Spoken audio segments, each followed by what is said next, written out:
The African Export-Import Bank is holding its annual general meeting in Lusaka, Zambia this week. CNBC Africa's Godfrey Mutizwa joins us for a quick update. Godfrey, the result of the election of the bank's new president is the big news we're waiting for. You mentioned earlier that we will know who the next president will be by Friday. Now, in the case of the AFDB, we had a list of candidates and predictions could be made. Are there any names being thrown around at the AGM? Well, slight correction on my part, actually. So we will know the news on Friday. The election, the announcement of the winner is going to be done on Saturday morning. And what we have really here, Didi, I've been obviously, like a good journalist, been trying to talk to a few people to understand who's in the running, who's not in the running. And I have been able to trim it down to, I am hoping from my sources, will be the correct two candidates. One, I am hearing that Benedict Orama, he is from Nigeria, you'll be glad to know. He is Executive Vice President, Business Development and Corporate Banking. Potentially, he could be the guy who's going to come out the winner here. He's in pole position, according to my sources. He's being contested in that position by Dennis Denya. And here again, Nigeria and Zimbabwe going head-to-head.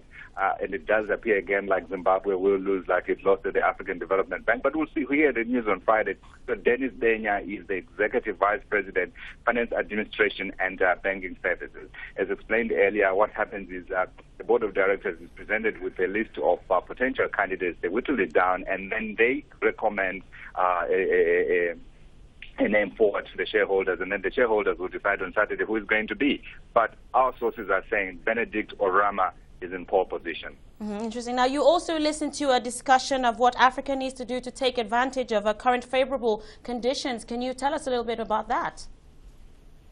Yes, so some of the seminars around here are really trying to understand the drivers behind Africa's growth third. And today we had a talk from Professor Justin Lin. Now, he is interesting because he is a former chief economist at the World Bank, and he's also currently at the moment vice chairman of the All China Federation of Commerce and Industry. So that's a big post if you talk about China. So he deals with businesses from around the world. And he's also a professor at the National School of Development in Peking University in Beijing.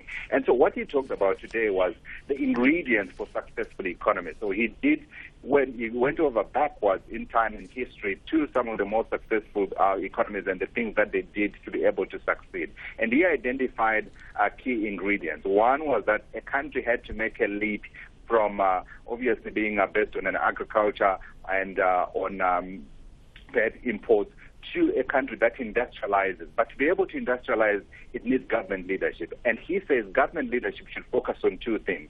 One, identifying areas where the economy has what he calls latent comparative advantage. And then at the second time, picking up winners in terms of those sectors and then supporting them when they struggle. So it really was fascinating. And he gave very compelling examples of how this has been done successfully by Asian countries and also the work that he's now doing with some African countries. And it gave examples of a very successful transition that we saw in Ethiopia as well as Rwanda. And it is a conversation that I also captured in full. I had a half-hour interview with him for Beyond Markets, which we're going to advertise when it comes through, Didi. Great. Thanks so much for that, Godfrey, for that update. The CNBC Africa's Godfrey Mutizwa.